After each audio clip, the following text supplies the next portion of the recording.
uma vocação, um chamado, um compromisso perene com a humanidade. Eles têm uma jornada contínua de muito estudo, dedicação e, sem sombra de dúvidas, muitos sacrifícios. A rotina é intensa e desafiadora. Exige muito mais que conhecimento técnico. Exige empatia, paciência, determinação, carinho e resiliência. A cada dia eles se deparam com o inesperado e, por vezes, com o inevitável. São testemunhas de momentos de alegria, mas também de dor. Eles mantêm a tradição e, ao mesmo tempo, abraçam a inovação. O convidado de hoje exerce a vocação médica. Logo após o intervalo, você vai saber quem é o nosso convidado especial de hoje. É já já.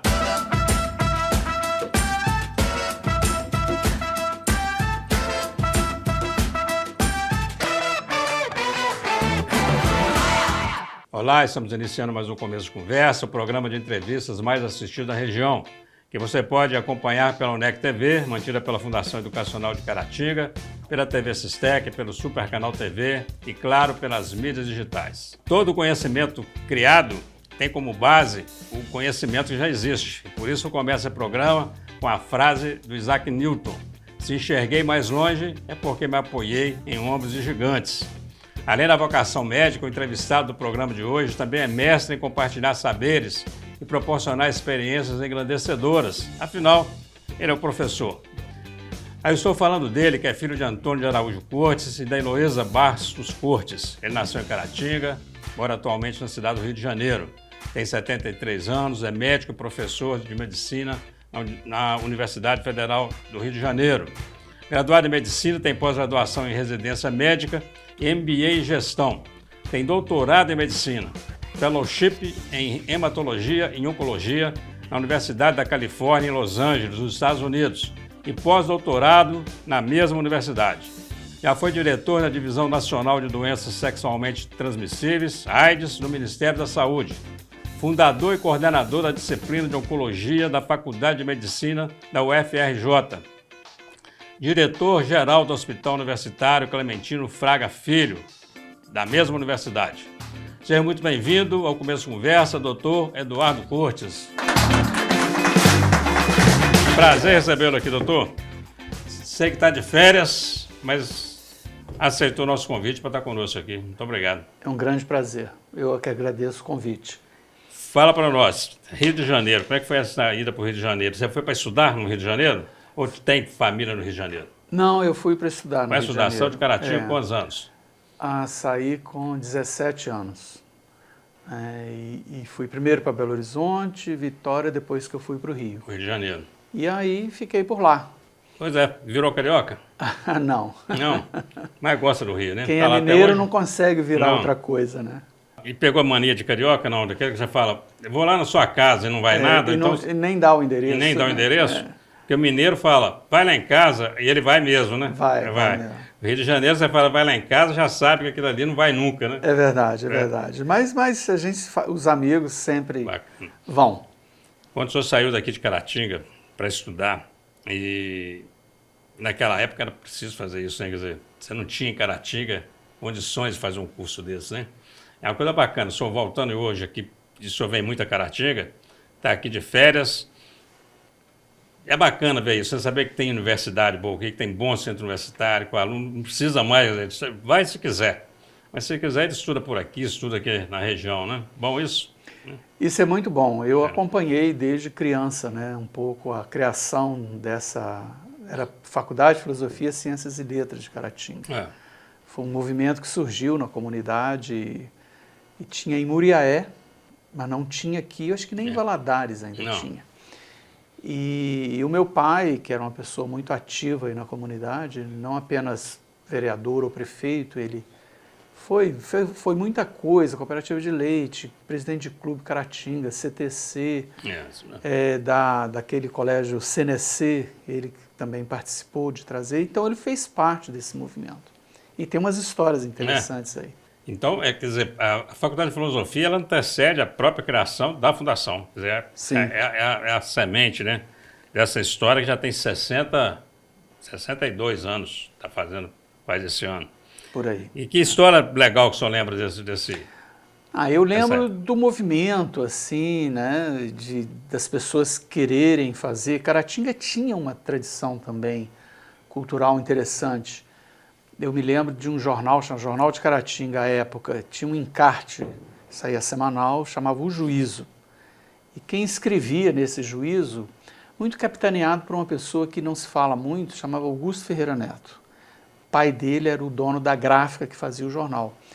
E ele era muito, escrevia muito bem e muito agregador.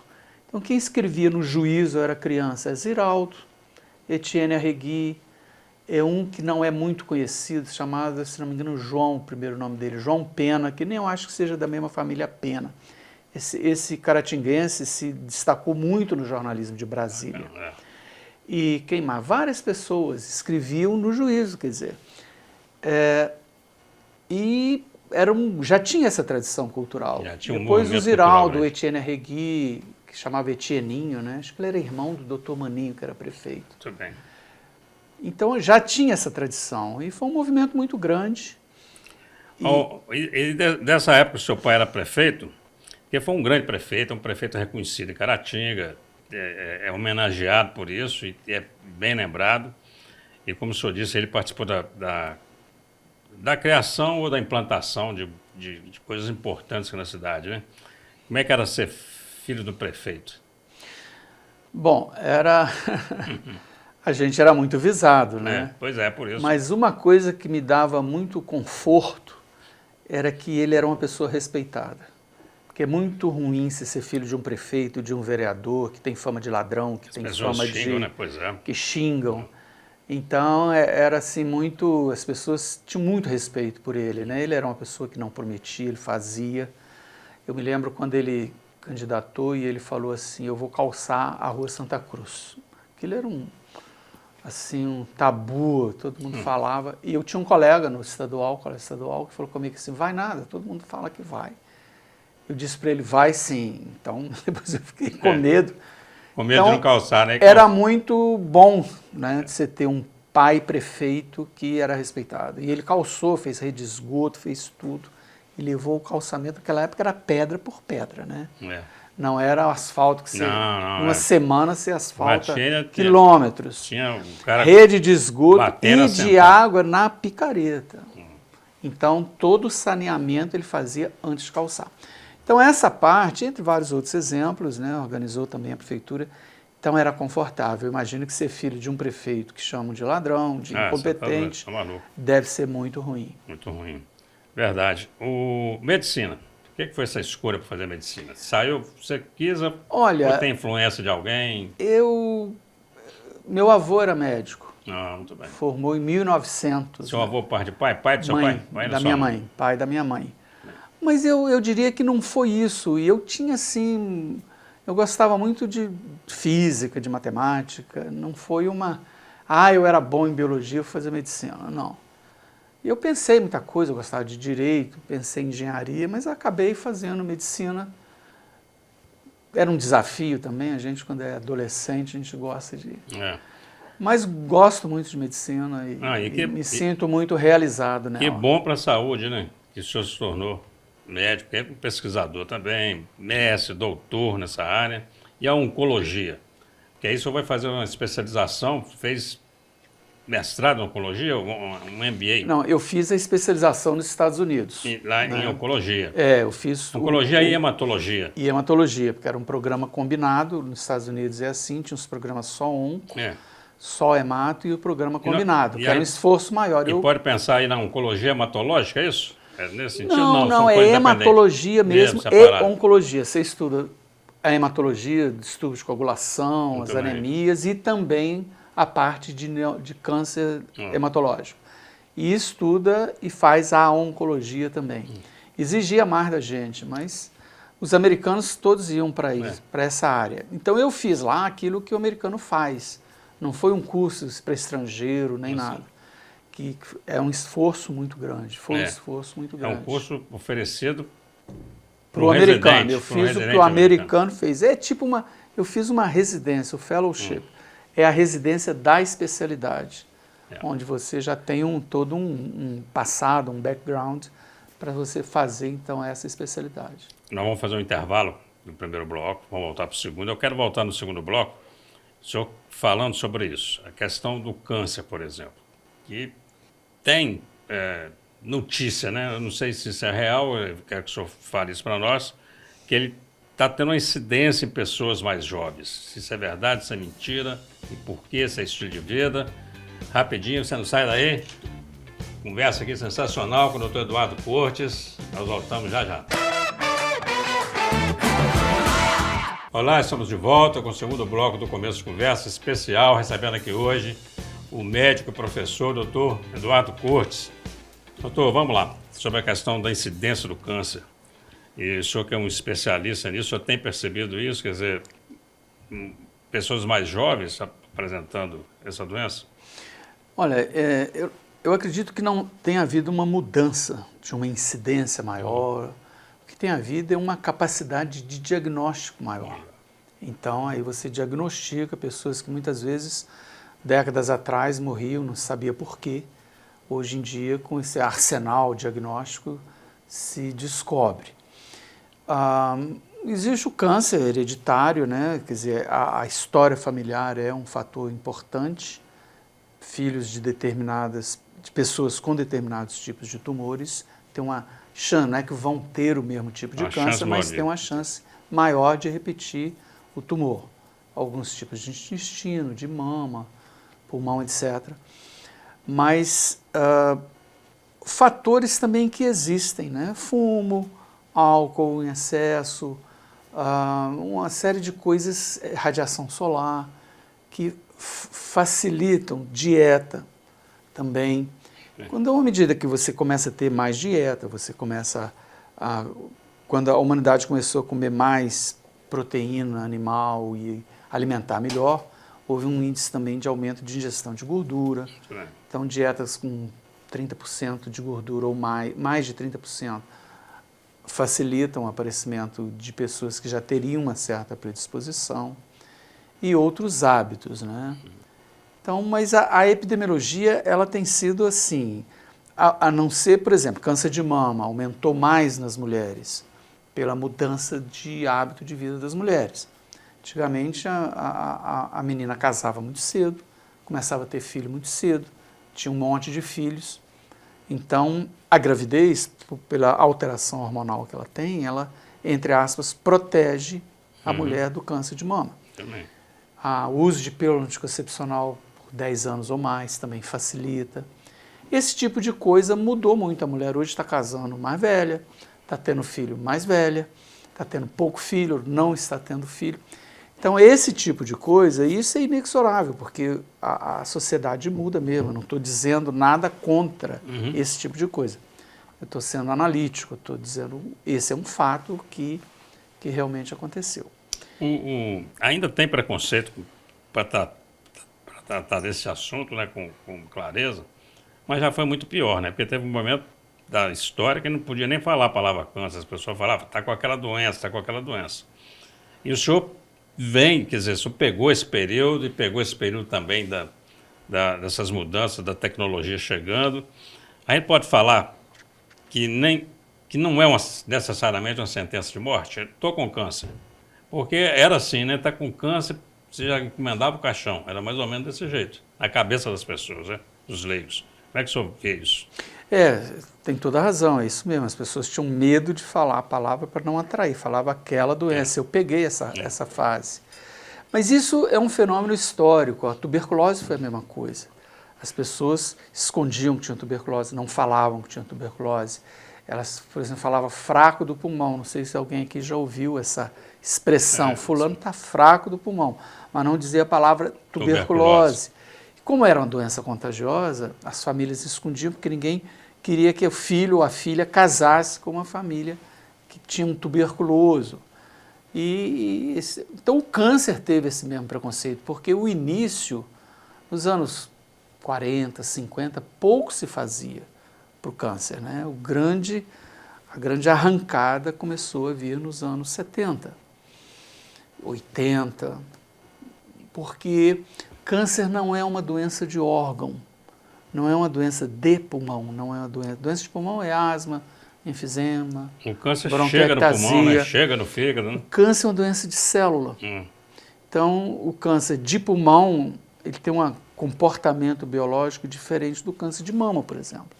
Então, é uma doença da célula do pulmão, mas que pode estar na mama, no osso. E quando ele dá metástase, ele também vai para determinados órgãos e se adapta lá e começa a formar entre aspas, um segundo, terceiro, quarto, quinto tumor. Mas isso mudou muito pelos avanços. Hoje você cura vários tipos de câncer. Você tem de investir no diagnóstico precoce, porque até uma cirurgia cura o câncer. Hoje a cirurgia associada à radioterapia, quimioterapia e a imunoterapia e a terapia biológica, ela hoje, de alvo molecular chamada, ela cura muita gente. Okay. Ou segura, assim, fica anos daquilo. Porque a medicina, assim, ela cura pouca coisa. Né? A gente começa a usar óculos, usa o resto da vida. O sujeito que tem um enfisema pulmonar, ele nunca cura do enfisema. Quem é diabético não cura diabéticos. Quem tem diabetes.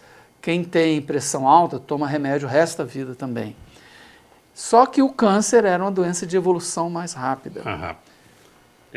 Tem dentro da teoria da conspiração, dentro do disse-me-disse aí da comunidade, né? Você sempre ouve falar, já tem a vacina que cura o câncer, por isso eles não fazem, porque a indústria farmacêutica não deixa, porque senão vai ficar todo mundo sem serviço, o hospital não vai ter doente.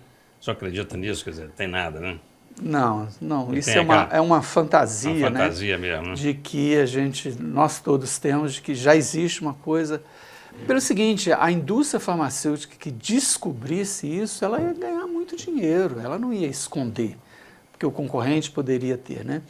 Mas a outra coisa, assim, não existe uma cura do câncer. Como eu disse, não vai haver um remédio que cure o câncer de pulmão, da mama, do intestino, da pele, porque são doenças diferentes. Você vai ter um remédio que cura o câncer de mama, o câncer de ovário, né? Está se trabalhando em todos os tipos de câncer, porque cada um tem uma biologia um pouco diferente. Muito bem. O senhor trabalhou num programa do governo federal que era voltado à questão de doenças infecciosas, a AIDS, foi isso? Como funcionário público, como contratado? Não, já estava na universidade, foi quando eu voltei dos Estados Unidos, onde eu tive contato com a AIDS. Aquilo foi um impacto, assim, na minha vida, né? Até depois posso comentar um pouco sobre isso. E eu voltei, eu fazia pesquisa nos Estados Unidos sobre isso, né? Poderia ter ficado lá, tive muitas ofertas, mas voltei para cá e aí me convidaram para fazer uma apresentação sobre AIDS em Brasília. Eu fiz a apresentação lá para uma cúpula do Ministério da Saúde. Quando eu terminei, eles falaram assim, nossa, e tal, então você está onde? Eu me lembro do cara falou assim, você está onde? Tinha um mapa do Brasil, você está no Rio, né? Você está aqui, né? Apontou assim para o Rio. Agora nós queremos que você venha para aqui, ó. Rodou o país inteiro, vem trabalhar aqui e tal. E eu não estava pensando aquilo, completamente fora da minha... Eu queria continuar, estava com várias colaborações com a Universidade da Califórnia, eu conhecia muitos outros pesquisadores, eu queria continuar nisso. Mas aí acabei indo, porque acabei de pedir lá, eu quero pensar uns dias, e aí as pessoas falavam assim, não, você não pode recusar isso. Foi um período muito difícil, né? Porque havia muita negação, havia muito preconceito, não havia dinheiro, não havia remédio. E a gente conseguiu mudar tudo isso. Né? A gente conseguiu aprovar medicamento, demonstrar. Eu fiz uma pesquisa, um estudo econômico, né? Imagina, que eu raciocinei assim, o governo não vai fazer nada se você não provar que ele vai gastar mais dinheiro se não fizer nada. E a gente fez um estudo envolvendo a cidade de Porto Alegre, Curitiba, Rio e acho que Belo Horizonte e uma cidade do Nordeste. E levantamos os custos da AIDS e fizemos projeções para o futuro. A gente já tinha feito umas projeções matemáticas baseado no modelo até que um americano fez lá da Organização Mundial da Saúde. Disse que não fizesse nada. Isso foi em 92, 91. de quanto que o Brasil chegaria no ano 2000, um número de AIDS, um absurdo. E depois mostrando o custo atual, mesmo sem dar os antivirais próprios para AIDS, etc., um estudo assim, um custo de oportunidade, quer dizer, os doentes de AIDS iam tomar os hospitais, que eles chegam na emergência e não podem voltar. E aí você ia começar a tomar leito das outras doenças. Então você ia ter que investir, construir mais leito, e por aí vai. Um estudo assim, muito bom, eu apresentei isso num congresso internacional de AIDS na Holanda, e aí a gente convenceu o governo e eu consegui aprovar o primeiro medicamento, que é o único que existia na época, que chamava AZT. Uhum. E eu já tinha conseguido aprovar todos os medicamentos que havia no mundo para tratar as infecções, que nem isso o Brasil tinha. Você não tinha tratado determinadas infecções de remédios que tinham lá fora e aqui não tinha. Até chegar ao coquetel, né, que hoje trata mesmo, né, o paciente. Quer dizer, tem sobrevida interessante, tem gente que vai viver normalmente tomando esse remédio. E nós perdemos muita gente boa no meio do caminho, né? Se você pensa que Cazuza morreu de AIDS, se fosse hoje, talvez não morresse, né? É um caminho muito longo, né? Até chegar aqui. Vou fazer um rápido intervalo, só volto respondendo isso, não sai daí. Bate-papo sensacional, estamos conversando com o médico, professor, doutor Eduardo Curtis. Nós voltamos já já. Olá, estamos de volta agora com o último bloco desse começo de conversa especial. E você que chegou aí agora, pode acompanhar um final de bate-papo aqui sensacional. Nós estamos falando com o médico, professor, doutor Eduardo Curtis. Eu estou ainda, para a gente terminar esse assunto da AIDS, e a gente está falando sobre isso, sobre esse longo caminho, né, até chegar hoje que tem um tratamento bacana para a AIDS. E ainda dentro desse assunto, o senhor considera que a AIDS foi de fato uma das maiores ameaças que a humanidade teve? Eu acho que foi a maior em termos de doença, porque todas as grandes epidemias, a peste bubônica da Idade Média, que matou milhões de pessoas, havia um nicho da população, da humanidade, que era resistente a ela. A tuberculose, a Hansen, né, hanseníase e várias outras. Mas a AIDS, você vê a própria Covid, as pessoas que morreram, as pessoas frágeis. Algumas não frágeis morreram também, mas era a minoria. Então, uma comorbidade tinha, né? Exato. Era Obesidade de mórbida, risco, pessoas já mais velhas, que tinham um sistema imunitário já envelhecido. Mas a AIDS não, a AIDS era uma característica que o vírus destruía o sistema imunitário da pessoa. Ou seja, destruía a sua arma de reagir contra ela. Então, quem morria de AIDS? Pessoas de 25 anos, 30 anos, 35 anos. A faixa etária que mais morria era de 25 a 35 anos, que eram pessoas de muita atividade sexual e contaminação e etc. Então, eu acho que essa foi. E o mundo percebeu isso, porque nunca houve um esforço tão grande, nem na Covid, da comunidade científica internacional se juntar e trabalhar incessantemente. Eu sou testemunha ocular disso. Eu participei disso. A Universidade da Califórnia era uma das universidades de ponta nessa parte de retrovírus e AIDS. Aliás, AIDS é uma doença descrita na Universidade da Califórnia, né, pelo Andrew Saxon e o Michael Gottlieb, que eu conheci os dois, vi doente com os dois. Eles é que descreveram e deram o nome AIDS. Antes chamavam de um monte de nome, peste gay e câncer de não sei o que e tal. Aí eles deram um nome. Eles pegaram os doentes, até tinha, não tem mais, um slide da radiografia histórica que eles publicaram, foi em 81 que eles deram o nome e publicaram lá. Mas enfim, foi um esforço muito grande. O governo americano, os europeus todos, colocaram muito dinheiro. E não apenas isso, uma coisa que você falou no início, né? As pessoas entraram de corpo e alma nisso, os cientistas e todo mundo. O senhor acredita que, até pela evolução e a boa evolução no tratamento da AIDS, né? E só acho que hoje as pessoas passaram a ter menos cuidado, porque ficou todo mundo com muito medo. Então, eu me lembro que chegou um momento que as pessoas estavam muito cuidadosas mesmo, na escolha dos parceiros, usando os métodos de prevenção. E hoje parece que tem uma turma aí meio, não sei se porque não viveu esse tempo, mais preocupada com isso. O senhor acha que está tendo aumento de número de AIDS ou não? Como é que está isso? Olha, mas não é divulgado. Você não vê campanha, não vê mais. Não campanha. vê mais.